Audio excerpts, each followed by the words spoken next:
মঙ্গলবার প্রশান্ত মহাসাগরীয় দেশ ভানুয়াতুর রাজধানী পোর্ট ভিলায় আঘাত হানা শক্তিশালী ভূমিকম্পে মৃতের সংখ্যা বেড়েই চলেছে। দেশটির স্বাস্থ্যসেবা বিভাগ জানিয়েছে, মৃতদের মধ্যে 2 জন চীনা নাগরিক রয়েছেন। আহত হয়েছেন 200 জনেরও বেশি। স্থানীয় হাসপাতালের পাশাপাশি ভ্রাম্যমাণ হাসপাতালে আহতদের চিকিৎসার ব্যবস্থা করা হয়েছে বলে জানিয়েছে কর্তৃপক্ষ।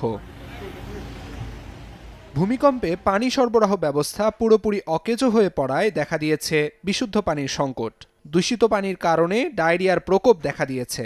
তুলনামূলক বেশি ক্ষতিগ্রস্ত এলাকাগুলোয় 7 দিনের জন্য কারফিউ জারি করেছে দেশটির তত্ত্বাবধায়ক সরকার। জাতিসংঘের হিসাব অনুযায়ী এই ভূমিকম্পে প্রায় 1,16,000 মানুষ ক্ষতিগ্রস্ত হয়েছে, যা দেশটির মোট জনসংখ্যার 1/3।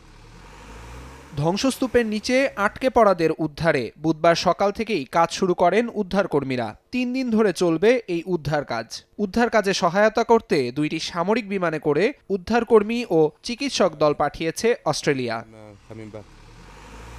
এর আগে মঙ্গলবার ভোরে 7.4 মাত্রার শক্তিশালী এক ভূমিকম্পে কেঁপে ওঠে ভানুয়াতু। ক্ষতিগ্রস্ত হয় বাড়িঘর, হাসপাতাল সহ গুরুত্বপূর্ণ সরকারি বেসরকারি স্থাপনা। ধসে পড়ে যুক্তরাষ্ট্র, যুক্তরাজ্য, ফ্রান্স ও নিউজিল্যান্ডের দূতাবাস ভবন। তাৎক্ষণিকভাবে অচল হয়ে পড়ে সরকারি সেবা। আমিরুল ইসলাম আলিফ, সময় সংবাদ।